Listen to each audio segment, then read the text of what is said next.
Hello everyone, welcome back to Esoteric Ebb. We're continuing a little chat with this little fellow, the gentleman who is specializing in psychoanalysis. We are gonna ask about all the interesting questions. We've already asked him about love and we've received some disturbing somewhat information about it, but we still have a lot of things that we can learn from this dude, whether they are good or bad. That is gonna be actually remain to see. Friends, let's without further ado just jump in. Actually, why not? Can you give me some mind healing? Do we need some mind healing? Does Cleric need it? I'm not sure, but it wouldn't hurt probably, or it could, but still.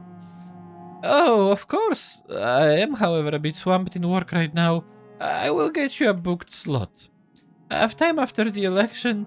You should come visit then. Can't you make time now? No, I'm afraid I cannot. Truth be told, I am very overworked. I'm struggling with a certain topic. He makes a noise that might once have been a cough. The old man is frustrated. He's trying to avoid even thinking about it. What? I am focusing on a specific idea of civics. The idea of two opposite faces of your ego, masculine and feminine, but I just can't seem to get past a certain obstacle. Explain. You see, there is a work called Book of the Mind. It is, in my opinion, civics masterpiece in the figurative sense. Oh, is it like secret book, hidden deep in some dungeon? Oh no, I own several copies. There's a rare edition of this book which contains a rumored so-called final foreword from Cividix himself. In this foreword, he apparently reveals a revelation about his categorization of the psyche, specifically on the topic of gender. Truly eldritch knowledge. Might be nothing, but it would be highly interesting to get my grubby hands on it. He leans in and whispers, and more importantly, it would bring me great pleasure to know how much Cividix would be spinning in whatever Tazinian mass grave he's buried in if he knew a HALFLING like myself was pioneering in his footsteps. He wasn't a fan? Like most humans of his era, he was very, let's say, humanity first. Snur leans back in his chair. This final 6th edition of the book, it was only printed in 10 copies. The publisher then hiked up the price in order to sell it to collectors. Those collectors have then spent the last 3 decades using these copies as a form of investment, making sure to keep the content of that foreword a tightly guarded secret. How terrible! A scholar's words should be freely available. Nothing is ever free, even if it is free. So what do you want me to find this rare book? Yeah, sure. He nods.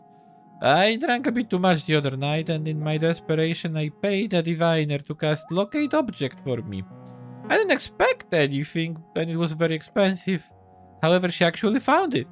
A copy of the 6th edition Book of the Mind is here, very close to Waterlane View.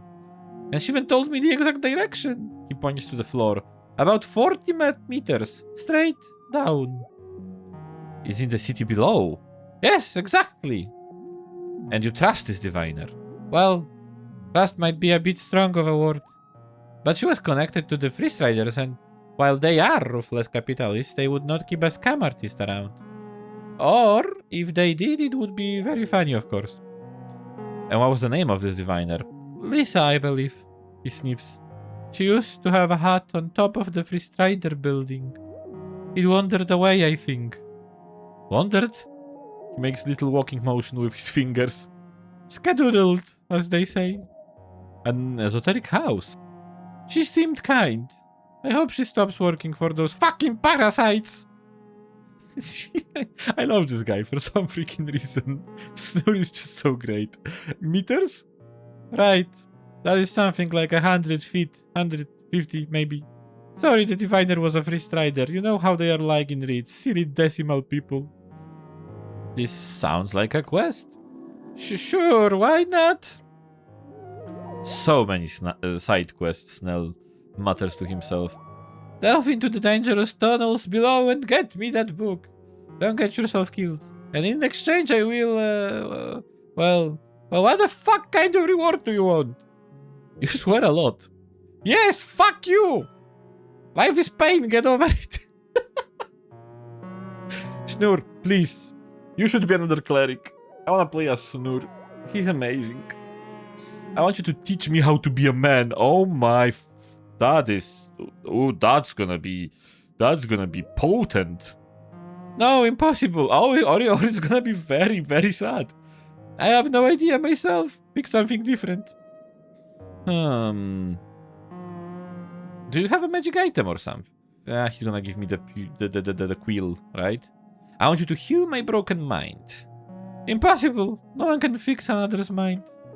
I can promise support, but no guarantee. Choose something else. I don't know. Do you have a magic item or something? He shrugs. I have books in droves. You know what? He says and snaps his finger. The book itself. It's expensive and probably magical in some sense. Get me the book. Let me take a look at the foreword, and you keep the book afterwards. That's still a quest, right? But I don't have to even return to you in that case. I can just take the book and go. True. He sighs. I suppose I can offer some guidance in understanding the book as well. If you let me make a copy of that foreword real quick. Cheer. He sniffs. I'm not an expert in what kind of weird shit is down there, but the city below is dangerous. So don't wander blindly. Good luck, Cleric. Okay, that's we have a quest. We have a new quest. That's cool. We are gonna be questing a little bit. Definitely, it's freaking 8 p.m. right now. No way we are reaching that tea shop today. This is a crazy day, by the way. So many things to do, so many discussions to be had. I want to inquire about this folk spirit. Imagine, if you will, the origin of our stories. All stories? Yes, all of them. As ancient folk, we clearly have the base ability to come up with random ideas and turn them into emotionally resonant tales. Tales that explore the condition of life itself and make us feel many things. But an interesting thing happens if one were to study the core parts of these stories. That even if we look at stories crafted in entirely different bands, separate, isolated tribes, or even in worlds outside your itself, there's overlap. We're gonna stay quiet. This is interesting. I'm actually kind of heard about it, like the some kind of like shared mind structure that we have as a humanity leads us to have similar stories, or which would be another explanation for it. You know, the people as still living in different places in the world, they still go through similar kind of experiences, so they naturally craft similar kind of stories. But I am not a scholar. I'm definitely not on the level of Snur, Appledon, so I'm just gonna let him explain stuff. Humans who live in the remote mountains of Im have the same repeated tropes in their foundational myths as humans in the reeds. Same for halflings.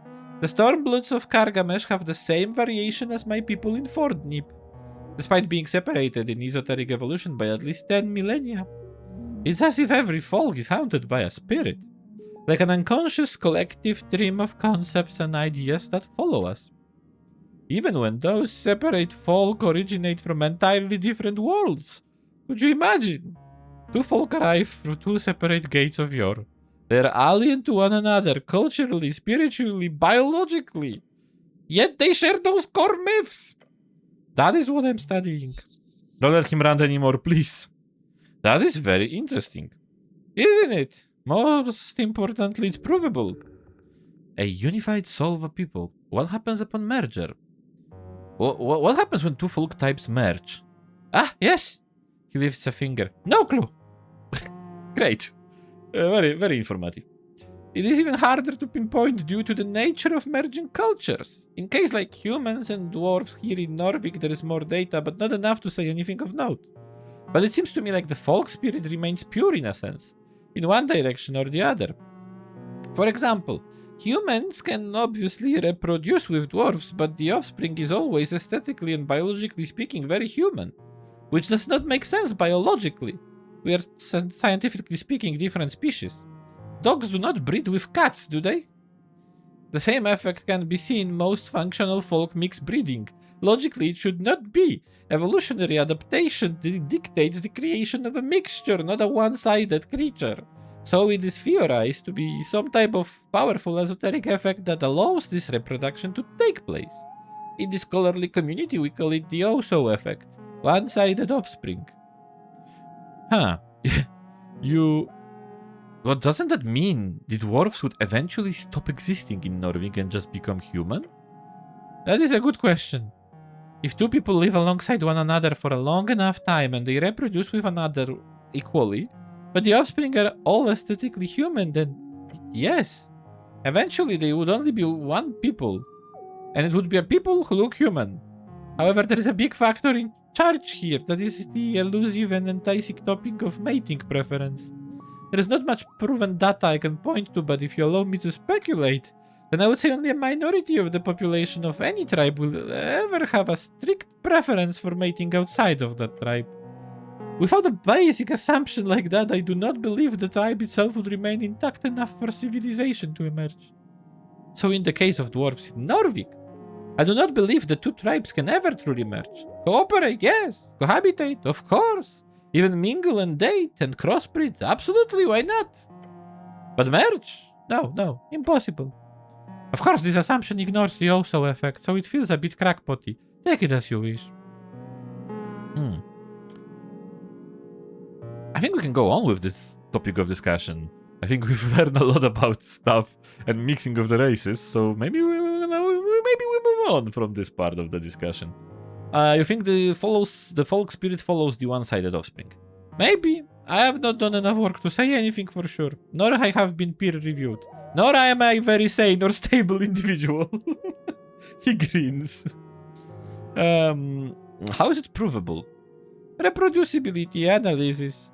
Cultures and folk who had no contact with one another, even originating from different worlds, both have the same core myths, narrative traits, archetypes, repeated tropes. It's the same method used when uncovering ancient dead languages, using common denominators to narrow down similarities and differences. He adjusts his mustache. Now, there hasn't been that much reproducibility yet from my peers. I'm still working on getting other scholars on this topic. Okay, I think I understand that. The goblin crosses his arms, ready to hear your comment. The halfling scholar leans back in his armchair. I think you're crazy. No, I think your rant about breeding was very conspirational. I think you've got something cool cooking here. I don't know what to think about this stuff. I like the idea. I mean, I want him to investigate more about the spirit. It's as interesting as in this world. That would be good to. So maybe I should like slightly kind of encourage him. I think you have something cool cooking here. Oh, do you? He gives you a quick nod. I would not spend my old age here if I did not agree to in some deep spans. He sniffs. Thanks. Thank you for listening to my rant, Cleric. You as well, my goblin friend. You're welcome. How does death and resurrection work with all this stuff? What do you mean exactly? Can death change your nature? A frown spreads across his face. Necromancers in old arcane era traditions did much study on the topic. And yes, death and subsequent resurrection can function as a reset for the mind in a way. But arguably no less than any other severe trauma. The data is hard to trust, however, so I will not say it for sure. There's so much study to do on the topic and I'm no expert. Is there a soul? The fuck do I know? He laughs. Ghosts exist, of course, as do wraiths and other fall undead spirit things. And there is much arcanist data on such things. Like if a person is resurrected, their ghost ceases to be. That implies the ghost is the soul, right? But Speak With Dead does not. In fact, a ghost is technically able to ask questions to his own corpse. It's very surreal. Which implies the soul also lives a conscious remnant of itself which is able to be animated through magic. And if a person is resurrected, even after very long periods of time, they will have no memory of their time as a free soul. Thus, there is evidence that the soul is not so much your personhood. That shit is all up in the brain from what we can see, but rather just some type of divine spark. Like a power source that wants to be one with the universe, or your god. The Lich is specifically a creature who consumes these so-called souls for their own gain, which is not very common. And the Lich is an undead spellcaster of immense power, created and sustained by consuming the souls of mortals. They're capable of eternal life and terrifying esoteric might. Destructions of that magical spark is of course a horrid crime of metaphysical level, since resurrection's rebirth or unity with one's god is impossible at that point. But then again, back in the day, it used to be common for mortals to sell their souls to various devils or aberrations. So you're saying I should sell my soul? I suppose the more interesting question to ask is, do you even own your soul? And who are you in relation to your soul? Can one spontaneously resurrect themselves? That's a great question. Can I be just like, oh, shit, I'm the spirit under freaking tons of ground? I've not heard of such a thing, but why not? I've got some other questions. You're an expert in alignment, huh? Somewhat. I wrote my masterpiece on the subject. That should account for somewhat of an understanding of the subject, but not enough, never enough. I kinda feel for him right now, like, this is such a freaking big problem for so many, both researchers and, like, artists, that it's just never enough. You create something, you draw something, you research something, and you always feel like there is something more that you just haven't glimpsed yet, or that you can do it better, or something like that. The perfectionism is kind of a very ugly beast for so many situations, honestly.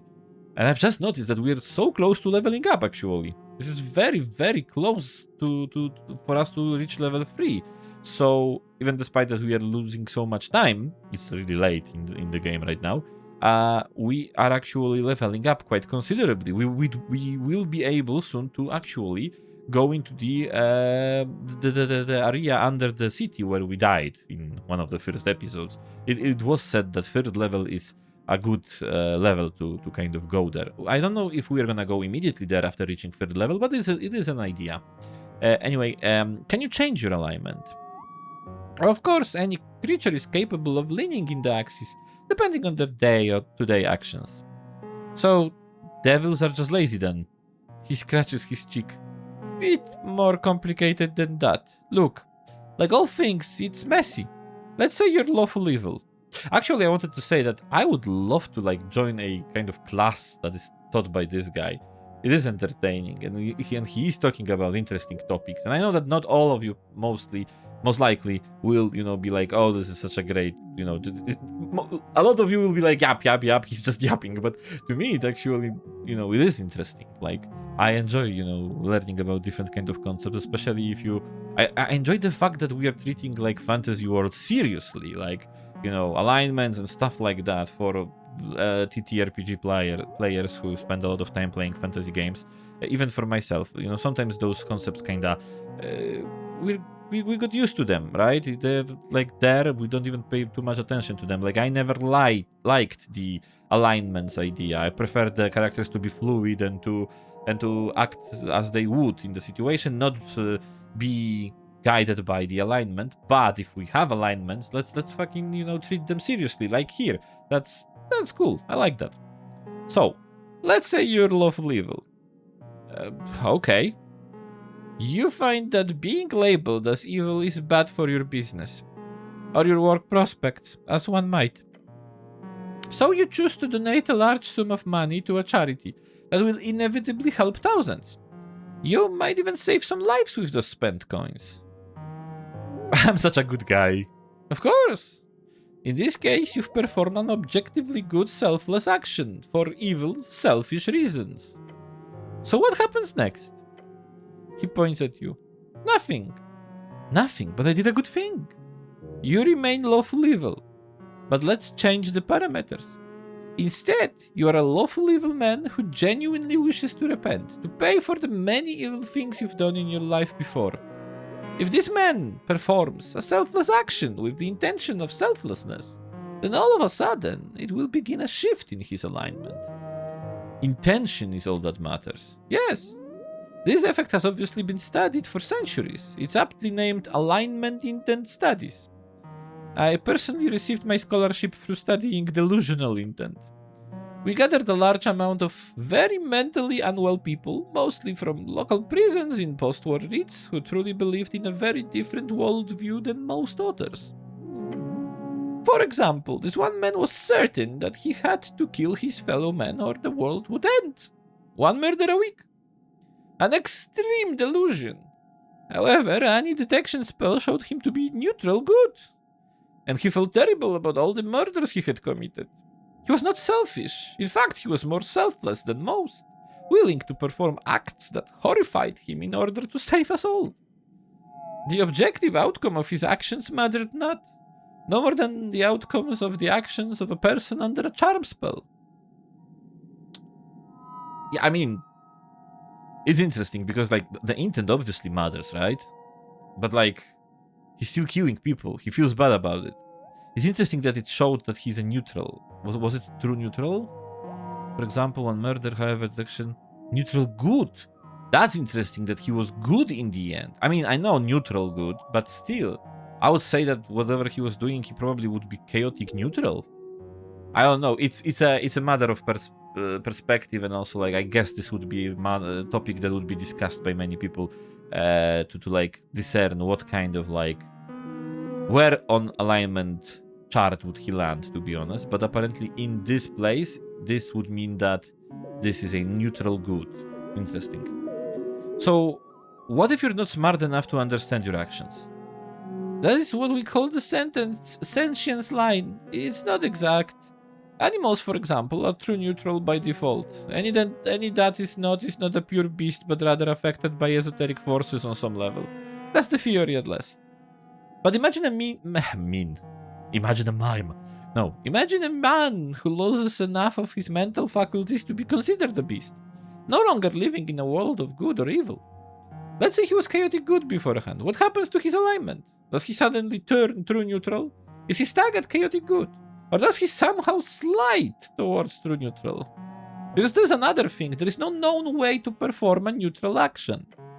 All actions are either some level of selfish, selfless, lawful, or chaotic. On a wide spectrum. But you can never just move towards the center. It's just not allowed. How do you end up at your alignment to begin with? Are you born with it? No. All creatures are born true neutral. And all reported metrics show babies are unable to perform alignment shifts until the age of about 3 to 7, depending on the folk. But interestingly enough, it's shown that most people will only perform 1 or 2 alignment shifts in their entire lifetime. He scratches his cheek and sniffs a couple of times during adolescence. After that, less than 1/10 of folk will ever shift again. That is fairly substantially verified data as well. So basically this kind of pertains also to the real world, right? Like, you can even kind of compare it to the... Like, when we are younger, right? When we are, you know, studying at university or even before that, we kind of have this very malleable time in our life where we can shift towards either we're gonna be that kind of person or that kind of person. But the funny thing is that as we grow older, we kind of tend to choose what we know. And it's there are different reasons for it. Like, sometimes we just feel like that's more comfortable. Sometimes it's just more safe to us. So we feel, again, more comfortable, but also, you know, safer by choosing what we already know. Sometimes it just gets more difficult to choose stuff that we haven't ever considered before. Sometimes we stop considering new things and we are just kind of settling in the way of living that we currently have. It's an interesting theory. It kind of makes sense that the alignment shifts would also not stop happening. I am assuming, however, that this does not take into the account like big like grand changes and events that can happen in your life. Like, since this is a fantasy world, like, for example, your village getting raided by bandits, right? This could change you from like lawful good to, for example, chaotic good, or maybe even start sliding you towards something bad as you want to, like, get revenge. And even if it's righteous, you might start becoming more cruel. So this shift starts happening. And this can happen, I think, even later in the life. Unless he's gonna verify in a second that that's not the case. So essentially, despite having free will, folk will always lean towards the natural behavior over time. So we're slaves to our natures. On broad scales, when looking at data, yes. But it was Cividix who wrote, "There is no honor in branding a naturally selfless man as good. There is all honor in a selfish monster receiving the same title." Remember that. What's the difference between alignment and personality? I think that's not a question I need to ask, honestly. I think that the difference is rather obvious, right? Alignment's kind of more morally based. Personality kind of also entails our interests, stuff that gets us happy or sad and stuff like that. Wait, does that mean everything I do is branded as good, evil, chaotic, or lawful? Even this, that I'm saying right now? In some small sense, yes. The very act of speaking, no matter what you say, will always give you very, very small points in any direction. Although, could you imagine trying to keep track of it all? It would be insane. So no person would ever go to such lengths. So no need to keep track of stuff like that. It will only drive you mad. So you can will yourself into changing your alignment. In theory, yes. Okay, I've made my decision. I'm sorry? I want to be lawful good. I want to be... Okay. I want to be chaotic good. That is not how it works, Cleric. You'd have to be incredibly deluded, and I mean an absolute living in your own world mentally unstable, in order to simply decide what your alignment were and actually get an outcome from it. But, I suppose it can't hurt. Good luck being... Sorry, what did you choose again? It was... Yes? Lawful evil. Intelligence, go away. Structure, with you on top, obviously. Chaotic good. Your heart tells you clearly every day you don't live for you. You live for others, against all the structural horrors the world has brought up around you. You're not gonna like it, but the goal is to end up on top, right? Win every conversation? And you're not really moving along the axis of law, so you're neutral evil. Though, seriously, whatever you do, do not tell that to the HALFLING. You should just opt out. I am not neutral evil. I am chaotic good. Guys, if you're watching this, do you consider actions of my cleric neutral evil? Tell me in the comments, because I think it's chaotic good. We don't even steal too much from other people. We don't steal money, okay? We steal items. Right, good. A little unorderly. I like it. Good luck with that, cleric. Who decides what any of this means? There are theories. Some say it's the gods. Some say it's Yor himself who controls the parameters in this world of his. Some believe it's simply inscribed into the universe as absolute law. Could we change it? Who knows? Maybe you can. Maybe you cannot. Does alignment matter? That's a good question. Oh, not in any real way. It can be a tool, but if you cannot read it properly, seeing a man branded with chaotic evil means nothing. But if you learn, it can be used to understand folk better. You can statistically expect an evil person to act in their own interest, and you can expect a good person to act in the interest of others. A smart man can use this to his advantage, which is also an evil act, I believe. Funny how it goes. Oh shit, why is that? Let's say I am acting in the good way. I want to do something good for people around me, for the community or something like that. And I use this kind of like alignment reading to know that the guy is evil or the guy is good, but I use it to then strengthen the community. Am I still good? Or am I still evil? Am I still good? What am I? I'm having a crisis right now. What am I? Why isn't it illegal to be evil is a great question though. Might as well make it illegal to be sentient. Branding it as evil might be the core of the problem here. There were arcanists who created alternate naming conventions for alignments. Altruism and egotism, for example. But it did not catch on, as they say. But everyone has to be evil sometimes. Imagine your family is starving alongside two other families who are also starving.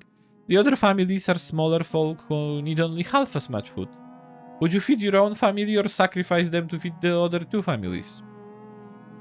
I'm gonna be like honest here. I would feed my own family. Like, I'm sorry, but I know that the sum of good things and bad things in this place, in this situation, would come to like something that's negative because more people are suffering right now, but I am kind of disillusioned in the way of like, oh yeah, we're gonna do everything for the sake of others. No, like I am gonna treat my family well first, and then I'm gonna help the other ones. I'm gonna try searching for more. I might share my own food after my family is fed, but that's what I would do. That is a normal answer, yes. But what exactly is objectively considered in alignment terms in this scenario? Is it selfish to care for your own people before others? Has it more to do with the exact number of people who live or die, suffer or prosper, in a purely utilitarian perspective? These questions have all been asked before, and have arguably been answered. From what we can see, especially looking at the data collected from horrendously unethical experiments performed by Arcanist scholars. I am really afraid of this sentence. Like, what were the horrendously unethical experiments? Like, I'm assuming this hypothetical situation happened, which is scary as fuck.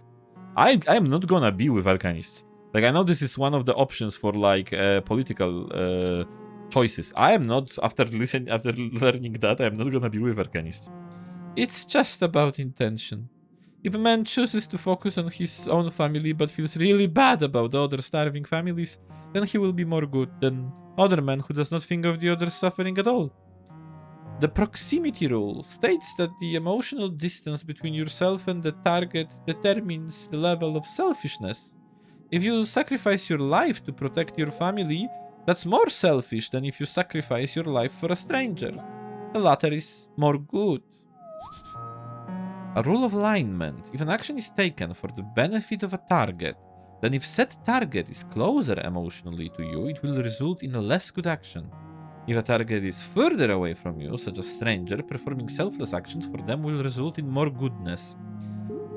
Goodness gracious. Let me just say that. Switching to Polish for just a second, but I managed to catch myself before I went into full sentence. I have problems with this interpretation. I feel like, I guess I understand it as, yeah, that makes sense that it's more good to do something, because that's the thing. I don't think it's necessarily more good. I think it's just more selfless. I would just stick to the idea of selflessness or selfishness instead of good. I guess I'm like with that thought that the Snur has already like said before. So the alignments being good and evil are stupid, and it should be what was it? Egoism and selflessness? I think it was that. Altruism. Egoism and altruism. So in the end, a genuinely selfless person will always have a much easier time being branded with good than a naturally selfish one. He scratches his hairy eyebrows simultaneously. By the gods, I talk too much. Make me stop! That's all about alignment then. Okay, good. Wipe some sweat off his brow.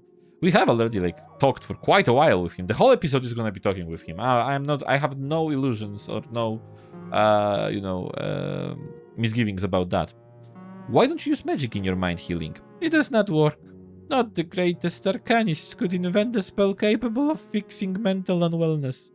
If you happen to find a cure mind spell, you would make a fucking fortune casting it on rich people around the coast. Although just the thought of such magic gives me sort of ontological nightmare. What does it mean to have a cured mind? Did your or some outside god at some point decide what constitutes a wound of the mind? In the same way suffering is used to heal wounds of the physical? Pain equals negativity. That is universal. The universal indicator of the negative. Yes, when you heal a person, the magic itself targets the source of pain, as a sort of bullseye for reverting any harm, no matter the source of specific biology of the person. But what if one suffers from night terrors caused by some horrors of the past? Should a mind heal spell remove your ability to have night terrors? Should it remove the traumatic source from your memory? Or simply lessen your mental ability of neuroticism? Could the latter lead to a society without neurotic people? Would that also dampen other fears? What would you consider to be a good level of negative thoughts? It sends my mind spinning! No negativity should be allowed. The world inside each mind needs to be diverse with both good and ill. There is a reason why that spell does not exist then. Indeed. The halfling leans back in the chair. No, the mind requires another method. One I and many others are attempting to untangle. We will see if any of us are even remotely successful in this brain bullshit. Where did you say I should look for this book? I know, in the Undercity. I mean, down below. What do you know about the tea shop? Yeah, at least we're gonna do something. It's already... Jesus Christ, it's 9 PM in the games world. That's gonna be rough. Oh, horrific. He gestures wildly towards the rocky wall. Shit started shaking. It was as if the red rock of Tolstad itself was cracking. For half a second or so. For half a second? That doesn't seem... Maybe I'm just, like, misinterpreting the time it needed for that kind of stuff. But, like, half a second doesn't seem like a lot of time. So you were down here when it happened? Yes. I think I was asleep, but the sound awoke me. Did you go check it out? No! Someone told me later what it was like. I have work to do here. You hear anything about it? Rumors? You should not believe rumors, Cleric. But yes, I did hear some nasty stuff. Some people seem to think the owner did it himself since he's missing. Some others think the city did it, since they printed a clear lie in the post. I've also heard people say the Asgalists are responsible since it was their hideout. Or that the Freestriders did it, for the same reason. Blowing up Asgalist opposition and so on. It's all bullshit, of course. Don't believe rumors. What do you think happened? He shrugs violently. Hey, so... But he did say, like, with fair certainty in his voice that it was the Asgalists' hideout, right? So, at least that should be something that we should make a note of. What are you voting in the election? I am prepared for another rant here. I am a filthy Asgalist. Oh, that was actually very short, to be honest. Why call it filthy? Have you ever seen a clean Asgalist? He laughs at his own joke. The green banner is flown in a strange context here in this Republican wet dream of ours. Asgalism is supposed to be about abolishing the entire structure of hierarchy. But history is driven by economic struggles, specifically the clash between classes. Asgal's end goal is a classless, stateless society where everyone's equal. But looking at the Norwegian Asgalis, it's clear to me they long ago let this goal slip past. Look at them. They're shaking hands with the establishment, trying to find a peaceful solution, they say. You want a violent revolution? He frowns. Look, the hairy halfling mutters. Genuine change, true change, is a truly revolutionary break with the existing order. There's no doubt about that. Incremental reforms, small changes within the capitalist system will always fail to address its fundamental contradictions and injustice. My time in Ritz made that clear to me. But always be wary of simplistic utopian visions. It's a path covered in corpses that leads such blind idealism. So I will vote for this social democratic compromise. This handshake with capital. Then I'll go home and piss myself and die, dreaming the next generation will have answers I do not.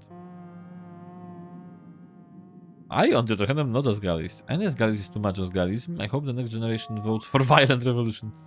A compromise is good enough for now. I don't like the idea of violent revolution. I like the idea of revolution. I guess every revolution is violent one, though.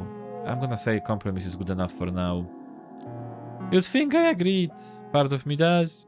But I do truly hate this idea of tipping the hat to these truly fascist regimes. And yes, even the revolutionary Freestriders are fascist in a deep sense. How do you think they got their start? For the coin of those who profited in the great suffering of Old Diminor, in the Coast War, in grinding the flesh of humanity. Freestriderism is filthy opportunism, not republicanism. They're just arcanist regimes with a painted mask and slightly less horrific esoterical power in hand. Slightly! So what, we don't even try to bring about Asgal's dream? Freestriders are more than that. They're the ones who got this election started. I'm gonna choose this one. I guess I'm gonna get forward on the Freestriderism kind of... or maybe not. I was thinking that it's gonna push me into the Freestriderism, but... They make elections happen when they are able to win them. That is both opportunism and imperialism at its worst. With a deep groan, he starts rubbing his hairy face. Workers unite, and unionization and guild power, it's all well and good until it gets too loud. Make a bit too much noise, and the true powers quickly and efficiently drop this illusionary mask. This is facade. The esoteric spell that tricks us into thinking they care, or that they're in any way Folkarian. So what about you, Cleric? You're voting Asgalist, I presume. Shit. This is slowly getting into the area of where I need to make some political choices. But it's still problematic, I would say, to make that choice. And my microphone stopped working for a second, sorry for that. I'm entirely apolitical, for now at the very least it seems. I am apolitical for now. I see. You're an agent of complete narcissism. I know what that word means, and it hurts. Very nice to hear. You are no longer an Arcanist. Instead, you're now apolitical. Gain 100 XP for changing your political stance. That's good. I mean, yeah, it is good, but does that mean... Wait, was I Arcanist the whole time? And now I change into apolitical? Because if I can abuse it, I can just get a lot of XP this way. No. But in all honesty, you know, abusing it would also mean that I would have to tell some people that I am this or that. So I don't know if I want to do that. Also, you called me a gnome, so I'm going to try to insult you. Fair. That was a blunder. He sniffs. Now, for something else before I start ranting about suffragette movement. Your companion glances at you. Yeah, I've got some other questions.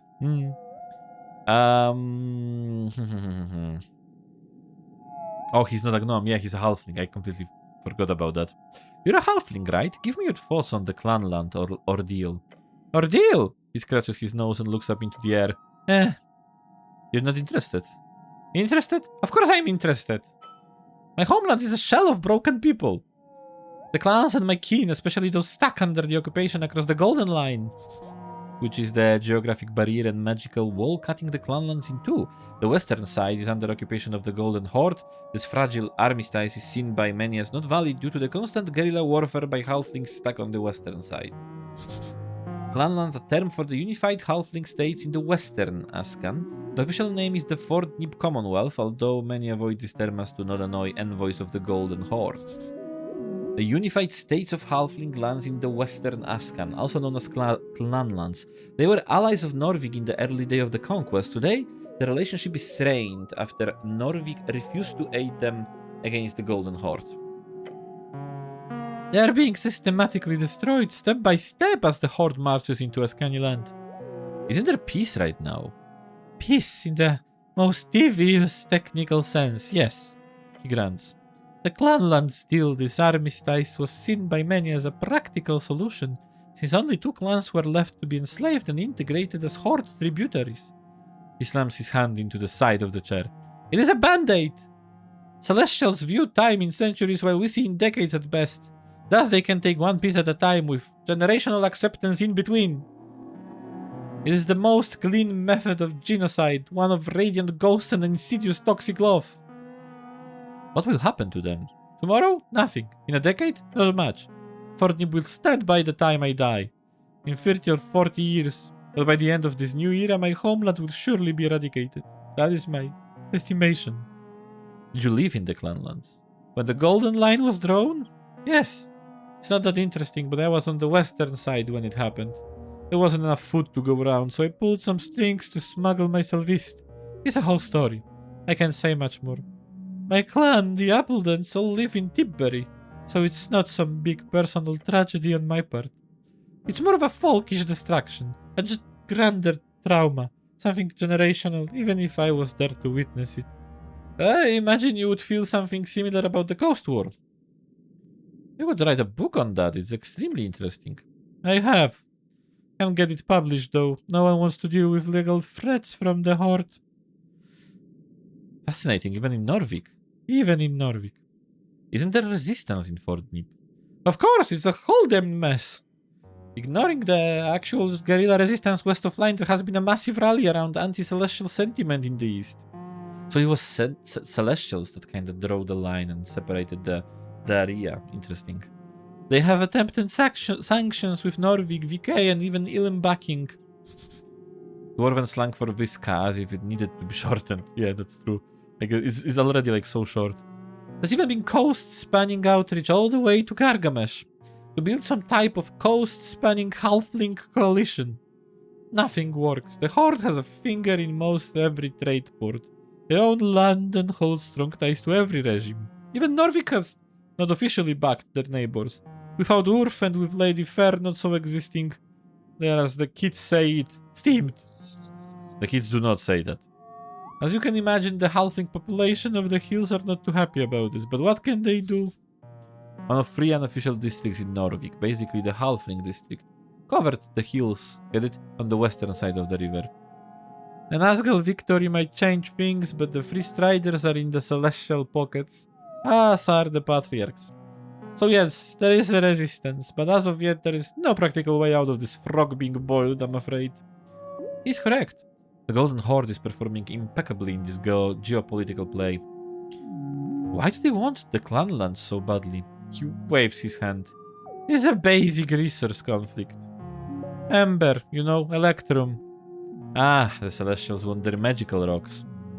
The Commonwealth is the only reliable source of amber for the many esoteric use cases. Spell storing, item crafting, consecration, esoteric attunement.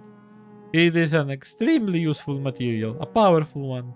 So it's really no wonder the Horde wants to expand the Golden Line. If Norvik was more reliant on Ember as a resource, I'm sure they would too covet those hills.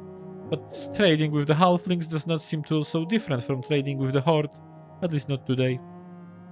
Are the Celestials influential in Norvik? Yes.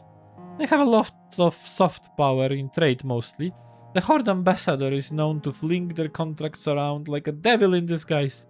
Mostly to stop Halfling-owned corporations from operating without major hassle. Any Halfling would tell you the same. They luckily don't care for tiny clinics like my own, but... He sniffs. They will not stop in the material realm. They must go into the psychic as well. What? The Golden Horde. Their annexation of land is just the final step. Before that comes many little crashing of thoughts and dreams and tyranny of pure ideology. They shape perceptions to maintain control. So this is basically a propaganda kind of deal, right? This is indeed what they are doing, pure soft power expansionism. An incredible evil, those poor halflings. That's all I wanted to ask. I have some personal questions for you. Oh shit, we have another, you know, like, whole line of questions. Nothing too interesting there. I see no reason why you would investigate an old halfling with nothing good to grant into the world. You seem interesting enough. Kind of you, but you are wrong. My work is the only thing that's interesting, I assure you. Fine, keep your secrets, old man. That's all for now, thank you, citizen. My god, the whole episode, longer than usual, we've spent talking with this dude. Most of that was interesting, some was not so much. But I enjoyed my time spent with this little halfling, and I hope you did as well. If you did, and if you enjoyed this video, I would appreciate if you left a subscription on this channel. That would be great. And of course, as always, we're gonna hear each other again in the next episode. Take care, everyone, and cheers. Bye.